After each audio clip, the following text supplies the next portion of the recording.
목마른 사슴 찬양 드리고 성막 공부 들어가 보도록 할까요? 네,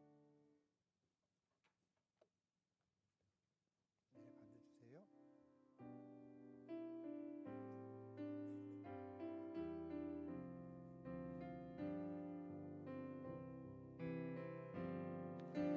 목마른 사슴 시내 물을 찾아 헤매이듯이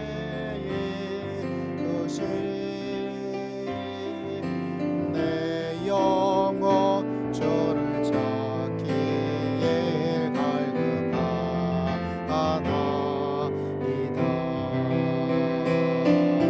주의 맘에 나의 방패 나의 장소만 나의 몸 정성 다 바쳐서 주님 경배합니다. 금보다 귀한 나의 금보다 귀한 나의 주님 내게 만져주신 주 당신만이 나의 기쁨 또한 나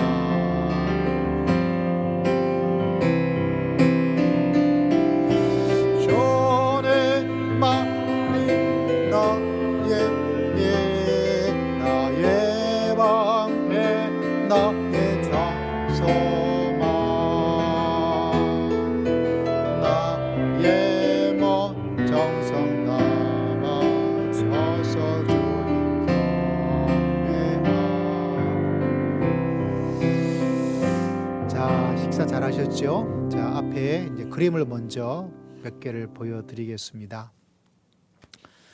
성경책이 이제 글로 되어 있다 보니까 조금 어려운 것들이 많이 있고, 또 반대로 어려움을 보다는 말씀이 가진 개방성, 말씀이 가지고 있는 그 열린, 그래서 딱 고정된 것이 아니라 좀 자유로운 어떤 이해와 자유로운 어떤 배치를 말해주고 있는 것이 있어요. 한국 사람들이 성경을 조금 힘들게 볼 수 있는 것이 뭐냐면, 우리는 정답 세대입니다. 다시 말하자면 답을 딱 하나로 맞추는 걸 훈련받은 사람이다 보니까 성경 말씀도 딱 하나, 또 그걸 주장하는 사람들이 우리나라 문화에 좀 맞아요. 왜냐하면 이것도 되고 저것도 되고, 그게 아니고 딱 하나만, 이렇게. 그래서 성경 말씀에 조금 열려있는, 하나님이 우리에게 주시는 자유의지를 자유롭게 사용할 수 있는 여지도 좀 두시고, 또 어떤 때는 다 너무 자유롭게 하면 또 자유분방, 자유방임 되겠죠. 그래서 어떤 부분은 딱 정확하게 아주 면도날처럼 이런 양면적 특성을 같이 가지고 있다는 것 기본 전제로 우리 성막과, 자 이제 그림을 한번 봅니다. 몇 가지 그림을 먼저 보면서, 지난주에 우리가 논쟁되었던 것 중에 하나가 그 번제단에 내려가고 올라가는 게 있죠. 저기 이제 나무가 돌로 되어 있고, 방향이 어느 쪽에 있어요? 남쪽이죠. 번제단의 크기는 553규빗이고요.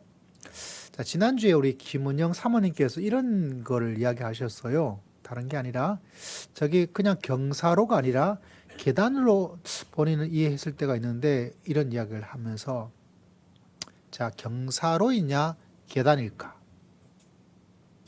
이건 내 마음대로 정할 수 있으면 정해도 괜찮은데 몇 가지 의미에서 창세기가 아니고 출애굽기 20장 26절 한번 보시면 이에 대한 경사로일까 계단일까에 대한 답을 조금은 힌트를 얻을 수가 있습니다. 우리 계단이었다고 실제로는 제가 여러분에게 말을 하기 전까지 저에 대한 관심이 별로 없었을 거예요. 제가 이야기하니까 아 그런가 보다라고 생각을 할 수밖에 없는데 자 출애굽기 20장 26절 말씀을 보면 이런 구절이 있는 것을 볼 수가 있죠. 우리 김은영 사모님 한번 읽어주시겠어요? 너는 핑계로 내 제단에 오르지 말라. 내 혈체가 그 위에서 드러난다. 네. 계단에 오르지 말라. 네. 층계로 돼 있죠. 그래서 이 올라가는 번제단의 저 경사로가 층계. 우리 계단 문화가 익숙하잖아요. 엘리베이터가 아니고 경사로를 주장하는 강력한 증거가 이 출애굽기 20장 26제로 층계로 그 제단에 오르지 말라. 다시 말하면 층계는 안 된다는 그런 말이 되어서 안타깝지만 우리 계단으로 이해하기에는 조금은 아니다는 쪽에 더 무게를 가지게 됩니다. 그리고 저 경사로인 것은 레위기 9장 22절에 나타나 있어서 제사장이 내려온다는데 그 내려오는 거에 대한 히브리어 단어가 있겠죠. 근데 그 히브리어 단어는 한 번도 층계, 계단으로 묘사되어지는 곳에 사용하지를 않고 있어요. 그래서 그 두 가지 이유 때문에 어디 갔어요? 갑자기 사라져 버렸네요. 이 부분이 뭐는 되기가 어렵다? 계단이 되기는 조금 어렵다. 그래서 저렇게 경사로가 되어져 있다라고 이야기를 하고 있어요. 또 한 가지 논쟁은 저것이 남쪽에 있을 것인가, 북쪽에 있을 것인가, 또 우리 정종원 선교사의 말씀처럼 동쪽에 있을 것인가. 이게 성경에 정해져 있어요? 정해져 있지 않아요? 성경에는 정해져 있지가 않아요. 그러니까 하나님께서 우리 이스라엘 백성들에게 그거에 대한 자유는 준 거예요. 왜? 묘사되어 있지 않으니까. 하나님께서 가지고 있는 독특한 놀라운 측면이죠. 자, 이 그림은 요거를 남쪽으로 이해를 해서 왜냐하면 지난번에 북쪽에는 뭐가 있죠? 재버리는 것이 있고 재버리는 것이 아니고 동물을 잡는 곳이 있고 죄송합니다. 동쪽에는 말 조심해야 돼요. 동쪽에는 재를 버린 것이 있고 그러다 보니까 물두덩이 있는 저쪽도 그렇고 해서 남쪽이다. 이렇게 합리적으로 상식적으로 추론을 하는 거예요. 성경 말씀은 정확하게 설명된 것이 있고 설명된 것을 우리가 추론할 수 있는 자유도 우리들에게 주었다는 사실을 기억하길 바랍니다. 다음 그림 한번 볼까요? 자, 다음 그림은 드디어 저희 이론을 지침해주는 그림이 나타났어요. 와, 저기에선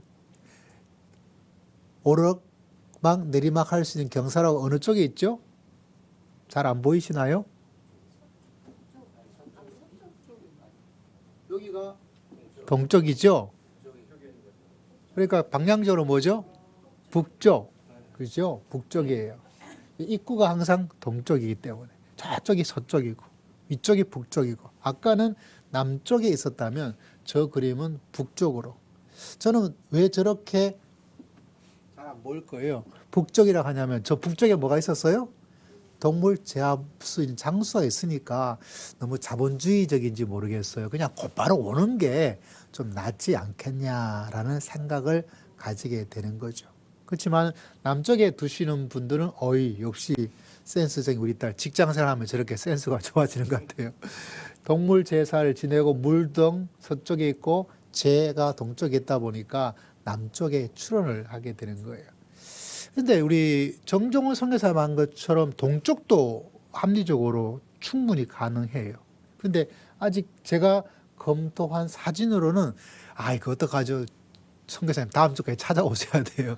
동쪽에 그림을 저렇게 그려놓아서 된 곳이, 그러니까 이스라엘에 가보면 저런 성막을 직접 지어놓은 것도 있고 디지털로 성막이 어떻다는 것을 해준 것도 있고, 그런 것들이 이제 영상에 많이 나타나 있는데, 안타깝게도 어떤 때는 저렇게 동쪽이 아니고 남쪽, 어떤 때는 북쪽 이런 것이 있는데, 아직까지 동쪽에서 성막에 대한 이스라엘 현지에서 실제로 모형으로 지어놓은, 모형이지만 그냥 진짜처럼 만들어 놓은 것이죠.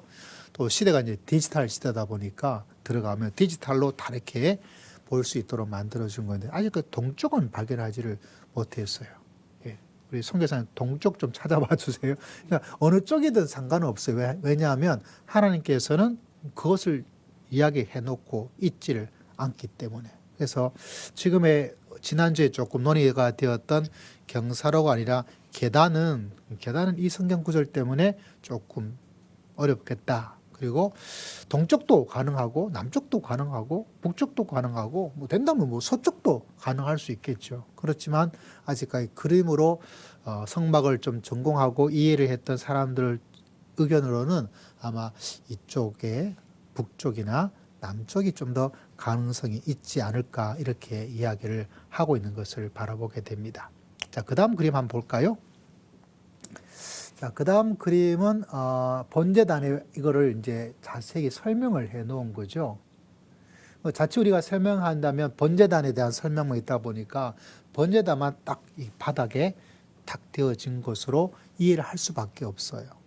왜냐하면 그 나머지 대한 뭐 저게 경사로 설명이 없어요. 단지 우리가 내려간다, 계단이 층계가 아니다, 이런 것이 표현되어 있으니까 저런 것이 있어야 되지 않겠느냐라고 추론을 해 나가는 거죠.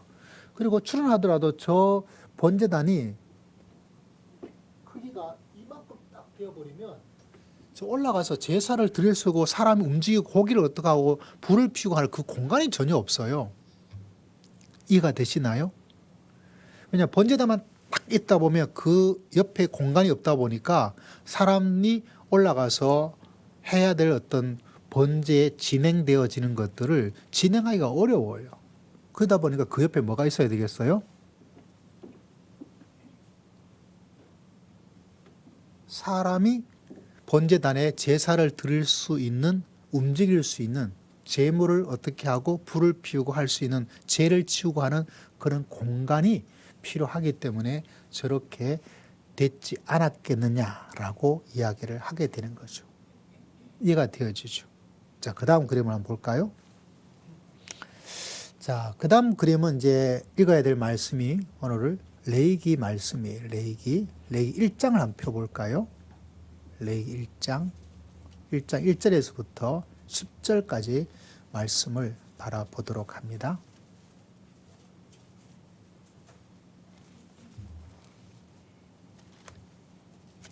제가 요새 좀 바빠요. 이게 성막이 단지 조금만 딱 된 게 아니라 실제로는 레위기에 대한 전반, 출애굽기 후반 부분, 그리고 민수기 전반에 대한 이해를 같이 하다 보니까 또 이게 말이죠. 이 녹화가 다 되어서 남겨지다 보니까 말을 잘못했다가 큰일 날 것 같아서 더 조심스럽게 진행을 할 수밖에 없어요. 그러다 보니까 뭐 책도 많이 봐야 되고 또 요한계시록도 같이 해야 되고 하다 보니까 좀 제가 바빠요. 자, 1절 레위기 1장 1절에서부터 10절까지 말씀을 한번 보도록 하겠습니다. 왜냐하면 우리가 성경을 이렇게 읽음으로 끝나다 보니까 정리가 잘 안 되는데, 정리를 해서 여러분을 좀 이해하고 도와드리도록 하기 위해서 이렇게 말씀을 그림을 통해서 또 도표를 통해서 보고 있다는 사실을 기억하시기를 바랍니다. 자, 1장 1절 같이 한번 읽어볼까요? 시작. 여호와께서 성막을 회막이라고 부르는 것은 왜 해자죠? 모이는 것은 만남이에요. 우리가 하나님이 가장 중요하게 생각되는 것은 우리하고 그렇게 만나려고 애를 쓰는 거예요. 어떤 데는 좀 왜 이렇게 예를 쓸까? 저는 좀 못돼가지고 마음에 안 들면 그냥 안 보면 되는 것 아니겠어요? 근데 하나님께서는 끊임없이 찾아오셔요. 성막도 하나님께서 이스라엘 백성을 만나고 너희 가운데 있고 싶다는 하나님의 강력한 의지와 사랑이 들어가 있는 것을 바라보게 됩니다.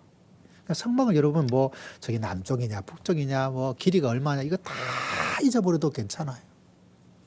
그러나 한 가지는 잊지 말아야 돼요. 하나님은 정말 우리하고 같이 있고 싶어 하는구나. 같이 있고 싶어 하고 계시는 하나님을 바라보게 됩니다. 그래서 성막은 회막이다라고 이야기를 하고 있죠. 자, 2절 말씀 시작. 이스라엘 자손에게 말하 이르되 너희 중에 누구든지 여호와께서 이제 예물을 드리고 오는 하나님을 만나기 위해서 하나님을 또 쉽게 만나기는 좀 어려워요. 저는 이 회막이 참 그한 것은 제가 그 연애를 한 7년간 했거든요. 그래서 막 보고 싶어가지고 막 와가지고 집에 이제 독립문이었거든요. 독립문까지 데려다 주고 자리 있어 하면 또 집사님 또 버스 인데까지 또 데려다 주겠대. 또 이제 왔다가 그럼 또 다시 가는 거 내가 또 집까지 데려다 주래. 그래서 밤새도록 왔다 가다가 뭐 그런 그 마음들이 하나님에겐 나보다 더 했으면 더 했다. 근데 그 만남이 하나님은 하나님이시기 때문에 쉽게 만나기 어렵죠. 그래서 그거를 알려주신 거예요. 나를 만나려면 이런 것 있어야 될 거야. 자, 3절 말씀 읽어봅니다. 시작. 그 예물이 소의 번제이면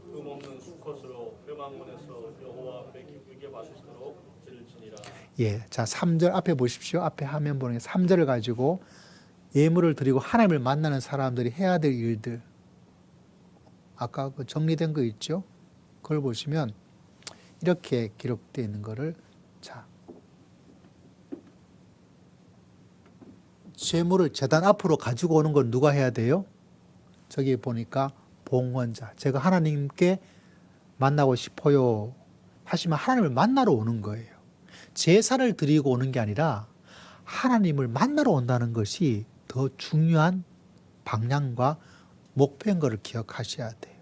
자칫 잘못하면 절차가 이렇게 된 그게 막 신경 쓰다 보니까 뭐는 잊어버려요?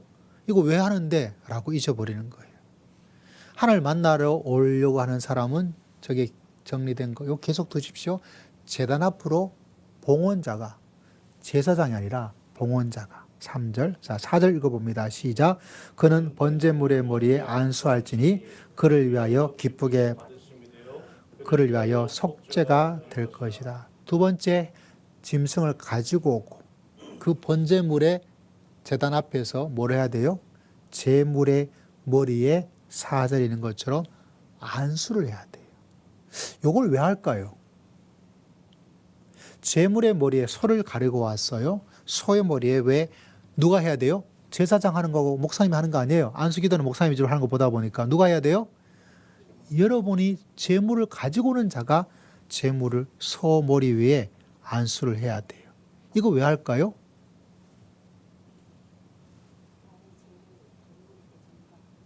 예.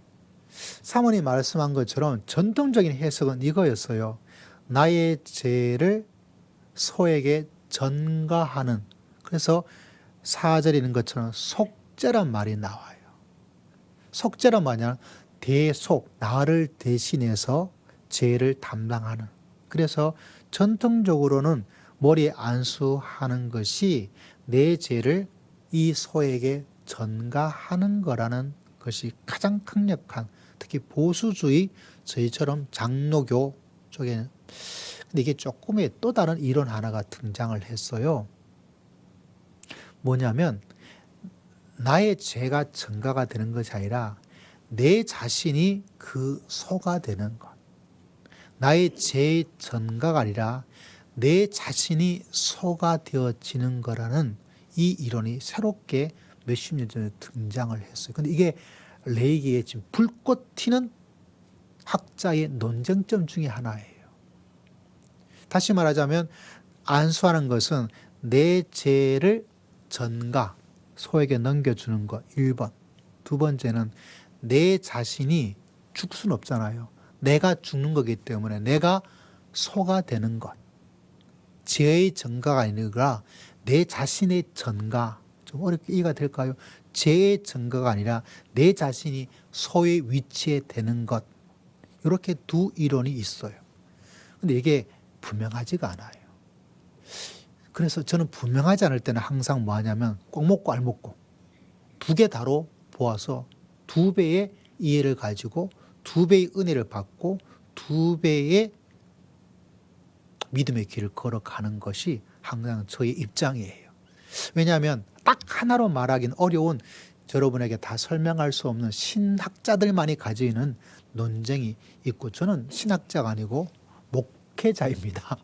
그래서 그 두 가지 좋은 점을 다시 말하자면 안수하는 것은 내 죄를 이 죄 소에게 전가시켜서 소가 그 죄의 징계를 받는 것. 죄의 부분에 대해서. 근데 그것이 아니라 내 자신이 소의 위치가 돼서 내 자신을 하나님께 올려드리는 것. 이런 의미에서 안수가 두 가지로 이해가 되어진다는 거. 아, 목사님 복잡해요. 괜찮아요. 잊어버리십시오. 예. 그거 모른다고 해서 믿음 생활 못하는 것이 아니고 성경 공부는 성경에 이런 것들 있으니까 이렇게 되고 있구나. 또 혹여나 지나다가 뭐라고 했던 거 그것 좀 다시 한번 좀 알고 싶은데 그럼 어떻게 하면 되겠어요? 우리에게는 유튜브가 있어요. 그걸 찾아가지고 한번 들으시면 저런 것도 있구나라는 것을 알게 되죠. 자, 오늘의 주제는 안수의 어디 갔어요? 안수가 아니라 봉헌자가 하는 것, 제단에 가지고 오는 것, 봉헌자가 소에게 안수하는 것. 자, 돼 있죠. 자, 5절 읽어볼까요? 5절 시작. 그는 여호와 앞에서 그 수송아지를 아론의 제사에 그 피를 가져다가 회막문 5절에는 봉헌자가 해야 될 것이 있어요. 송아지는 누가 잡아야 돼요? 송아지는 누가 잡아야 돼요? 목사님이 잡는 거 아니에요. 장로님이 잡는 것이 아니라 누가 잡아야 돼요? 여러분이 스스로 잡아야 돼요. 여러분 송아지 잡아본 적 있어요? 닭도 잡아보지 못했는데. 그러나 하나님께 만나기 위해서 온 사람들은 그 송아지를 가지고 왔으면 그 송아지는 제사장님 이 송아지 좀 잡아주세요. 이렇게 하면 돼요? 안 돼요? 이렇게 할 수가 없어요. 누가 잡아야 돼요? 야, 이거 한번 드리기 정말 우리 장로님 소 잡아본 적 있어요? 이거 어떻게 해야 되지 이거? 이거 어떻게 하면 좋을까요? 예? 어떻게 하면 좋을까요? 우리 김종호 집사님 송아지 잡아본 적이 소 먹어본 적 있죠. 송아지는 저도 잡아본 적이 없어요. 근데 잡아야 돼요. 아마 그때는 이걸 좀 잘하는 사람이 옆에서 도와주지 않았을까라는 생각도 좀 하게 되기도 해요. 하나님이 막 그렇게 엄격해서 그까지. 그렇지만 성경 구절 자체에서 기억해야 될 것은 잡는 주체는 누구여야 된다? 제사장한테 제사장님, 목사님, 장로님 이거 좀 잘 좀 잡아주세요. 해도 된다 안 해도 된다? 그건 해도 되지도 않고 해서도 안 되고 누가 잡아야 돼요? 내가 스스로 송아지를 잡아야 되는 것. 그래서 이게 좀 읽을 거면 그냥 쭉쭉 지나가지만 이게 정리를 좀 해서 그러면 제사장은 뭘 할 것인가? 소를 잡으면 뭐가 나오죠? 피가 있고 그 피를 받아가지고 그 다음 어떻게 하죠? 회막 문 앞 제단 사방에 뿌릴 것이다. 제단 다시 한번 보여주겠어요? 우리 혜림 자매님 제단. 번제단 보이죠? 번제단이 저렇게 있기 때문에 뿌린다는 개념은 이렇게 살살 뿌리는 정도가 아니라 만약에 송아지 같은 피가 꽤 칼칼 쿨쿨 나오겠죠. 근데 그걸 이렇게 푹 과하게 마치 우리가 마당에 물 뿌리는 것처럼 그렇게 확 뿌리는 어떤 것들을 이야기를 해주고 있어요. 자, 그 다음 5절을 이제 봉헌자와 제사장 이야기가 되어졌죠. 자, 6절 시작. 그는 또 그 번제물을 자, 정리된 거 다시 한번 보여주세요. 자, 정리된 것에 저기에 봉헌자가 나타나죠. 6절이 봉헌자가 여기서 말하는 6절의 그는 제사장이 아니에요. 다시 말하자면 송아지를 잡는 것도 봉헌자가 잡아야 되고 그 봉헌자가 뭐를 해야 되죠? 가죽을 벗기고 각을 뜨는 건 누가 해야 돼요? 이거는 내가 하기 좀 어려운데 잡는 거는 했는데 제가 목사님이 좀 해주었으면 좋겠습니다 하고 하는 것이 아니라 누가 해야 하는 거예요? 봉헌자 우리 스스로가 여러분이 잡고 가죽 벗기고 각을 떠야 돼요. 이렇게 진행하면서 우리는 뭐 하는 거죠? 하나님을 만나기 위해서 가는 길을 이렇게 걸어가는 거예요. 그리고 7절에 보니까 그럼 제사장은 그 사이에 뭘 하고 있어요? 7절에 보니까 제사장 아론의 자손들은 제단 위에 불을 붙이고 불 위에 나무를 버려놓고. 제사장이 더 편할 것 같아요? 봉헌자가 더 편할 것 같아요? 제사장이 편할 것 같지 않아요? 그죠? 불 피우고 그보다 성아지 가죽 벗기고 또 뭐죠? 가죽 벗기고 또 각 뜨고 이것보다는 불 피우고 하는 게 훨씬 더 낫죠. 제사장은 놀고 먹는 것 같아요. 그죠? 불 붙이고 나무를 버려놓고. 근데 그걸 누가 하는 거예요? 제사장이 하는 거. 그러니까 제사장이 하는 일보다 의외로 봉헌자가 하는 일이 번제의 제사를 드릴 때는 많이 있다는 거예요. 그러면서 내가 하나님을 만나러 가는 거예요. 자, 그 다음 도표 보여주세요. 자, 8절 말씀 한번 읽어봅시다. 시작. 아론과 자손 제사장들은 그 뜬 가게 머리와 기름을 제단 위에 불 위에 있는 나무에 이제 그 고기 자체 그 다음에 머리 기름 같은 거를 이제 불 위에 버려 놓고 이걸 가지고 오면 어떡합니까? 이거를 위에 올려놓는 것은 누가 할 일이에요? 제사장이 하는 일이에요. 잡고 벗기고 각을 잡는 것은 누가 하는 일이고요? 여러분이 하는 일이고.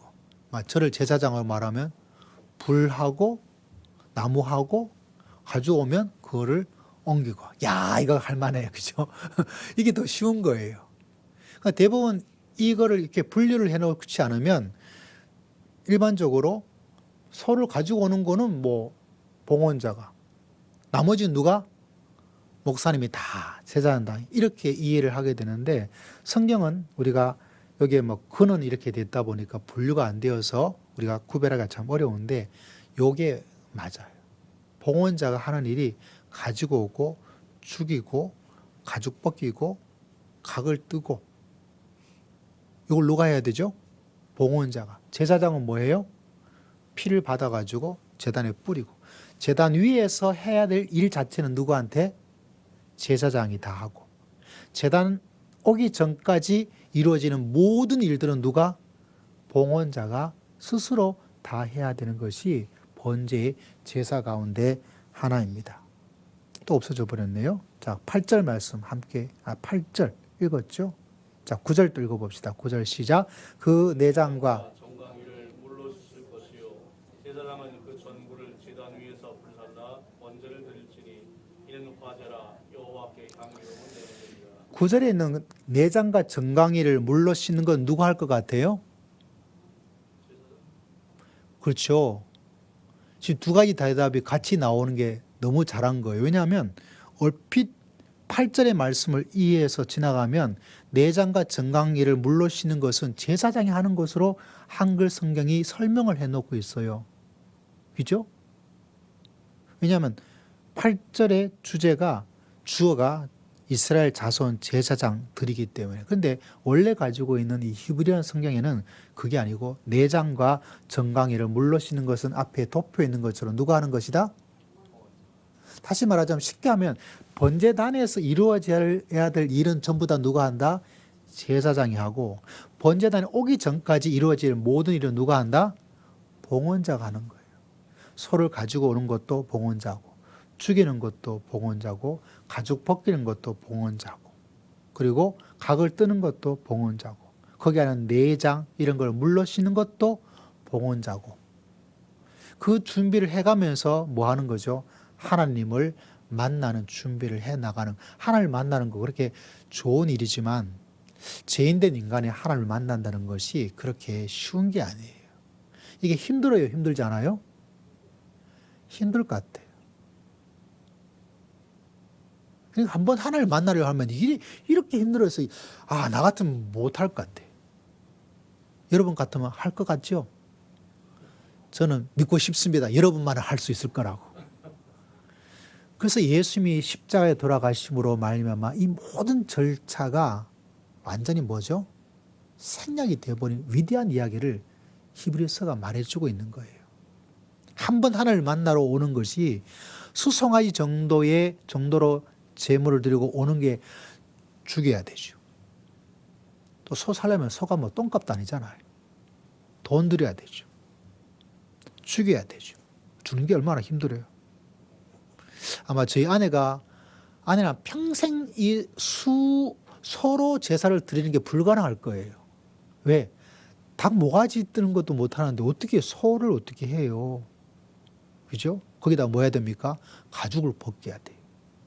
각도 떠야 돼요. 피가 섞여야 되는 내장과 이런 걸 다 씻어야 돼요. 얼마나 어렵고 힘들어요.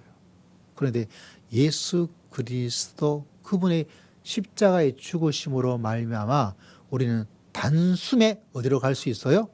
하나님을 만날 수 있는 해막의 시간 속으로 들어가도록 하나님께서 만들어 주었다는 거예요. 그러니까 이 번제단 하나를 조금만 더 들여다보면 예수 그리스도의 십자가 죽음, 그것이 얼마나 우리들에게 크나큰 은혜요, 혜택이요, 특혜인가, 그것을 우리가 알게 되지요. 그죠? 자, 이제 정리된 걸 다시 한번 바라봅니다. 자, 8절도 제단 위에 배를 하는 것도, 다시 말하면 제단 위에는 전부 다 누가 한다? 제사장이 하고, 그 전까지는 모두 다 봉헌자가 하게 돼 있고, 그 다음 9절에 제사장이 그 전부를 제단 위에 불살라 번제를 드리는 것. 이렇게 해서 제사가 끝나는데, 근데 문제는 9절이 아주 흥미롭습니다. 9절 말씀 이제 2분 내로 끝날 거예요. 9절 읽어봅니다. 시작. 그 내장과 정강이를 물로 씻을 것이요 제사장은 그 전부를 제단 위에서 불살라 번제를, 이는 화제라. 여호와께 향기로운 냄새라. 번제는 제사의 종류고요, 화제는 제사의 방법, 불화자가 들어갑니다. 그러면서 뭐라고 말하냐면 이걸 향기로운 냄새다라고 이야기를 하고 있다는 사실이에요. 이거를 불러서 송아지를 다 태워드리는 그거를 뭐라고 마지막에 딱 설명을 하고 있냐면 향기로운 냄새다라고. 다시 말하자면 번제에 송아지를 예를 들자면 이 송아지 제사를 드리는 가장 궁극적인 나타남이 뭐냐, 목적이 뭐냐, 뭐를 하기 위한 거냐면 향기로운 냄새를 만들기 위한 거예요. 이게 왜 향기로운 냄새가 중요하냐면 여러분, 이 피를 가지고 우리가 성소, 내성소에 들어가면 정중앙에 지성소 바로 앞에 뭐가 있죠? 분향단이 있어요. 분향단이기 때문에 거기에 뭐가 있을까요? 향이 있는 거예요. 다시 말하자면 성소 밖에서는 흔히 말해 고기, 이런 어떤 뭐라 그럴까요? 이런 어떤 거를 통해서 제사를 드려서 향기로운 냄새를 만드는 것이, 그 다음에 내성소, 성소에 들어가서는 분향단의 피를 통해서 거기서 향단이기 때문에 향이 계속 올라오는 것. 다시 말하자면 번제단에서도 향을 만들어내는 것이 제일 중요한 목적이고요. 그 냄새가 고기 냄새이지만 평가하는 영적인 의미는, 신앙적인 의미는 향이, 분향단에 들어가면 거기에 분향, 향이기 때문에 거기도 향이에요. 그러니까 하나님을 만나기 위해서는 뭐가 있어야 돼요? 향기가 좋아야 되는 거예요. 우리 자신의 믿음도 하나님과의 만남이라면 그 향을 아름답게 만드는 거. 그래서 성전의 해막의 전체적인 것들은 뭐를 하기 위해서? 하나님을 만나기 위해서 나아가는데 거기 향이 참 중요해요. 단지 제물을 드리는 그 자체가 아니라 그걸 뭐라고 불을 태워서 그 자체가 향기로운 냄새가 되게 하는 것. 그리고 분향단에 들어가서 제사 드릴 때는 이 고기 이건 없어요. 내장도 없어요. 피만 있는데 거기도 중요한 것이 분향, 향기로운. 그래서 하나님은 향을 좋아해요. 믿음의 길에도 중요한 게 향을 피우는 게, 악취가 아니라. 그래서 믿음의 길을 걸어간다는 것은 향기가 나도록. 그래서 이 모든 것들이 이 성막의 번제단 속에 의미가 담겨져 있는 것을 바라보게 됩니다. 제가 준비한 것은 여기. 혹시 뭐 질문 있을까요? 그러면 또 질문을 통해서 이야기를 좀 만들어 나가게 해요. 없으면 내가 정말 잘 했다는 이야기가 되기도 하고, 또 다른 의미는 빨리 마치자는 의미가 되기도 하고, 혹여나 또 다른 생각이 있으면 또 한번 알려주시면 뭐 카톡이나 문자를 통해서, 또 성경부가 또 예배 설교는 조금 다른 느낌을 가지게 되니까, 또 이걸 통해서 여러분 중요한 것은 다 잊어도 되지만 성막을 통해서 뭘 해야 된다? 하나님을 더 깊게 알고 만나는 것. 그거 만나지 않고 이것만 잘 알고 있으면 에이 그거는 안 되죠. 그래서 저도 이 말씀을 통해서 하나님을 더 알게 되고, 또 여러분도 더 알게 되고, 예, 우리 엔지니어가 빨리 마치자고 사인도 주고 있습니다. 기도하겠습니다. 하나님, 우리 성도들이 하나님을 더 잘 만나기를 축복하고 기도합니다. 하나님과 한 주간 동행하는 한 주간 될 수 있도록 인도해 주시옵소서. 감사드렸고 예수님 이름으로 간절히 기도드리옵나이다. 아멘. 감사합니다. 한 주간 승리하시길 바랍니다.